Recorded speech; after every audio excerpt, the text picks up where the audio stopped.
நிக்கிறான நாகரத்தினமே.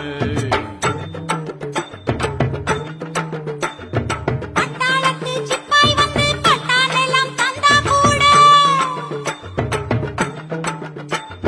பட்டாளத்து சிப்பாய் வந்து பட்டாளெல்லாம் தந்தா கூட கட்டாயமா மாற மாட்டேன் ஆசராசாவே. அடி ராசாத்தி அப்படி சொல்லு குட்டி. பட்டாளத்து சிப்பாய் வந்து பட்டாளெல்லாம் தந்தா கூட கட்டாயமா மாற மாட்டேன் ஆசராசாவே. நீங்க நிக்காதீங்க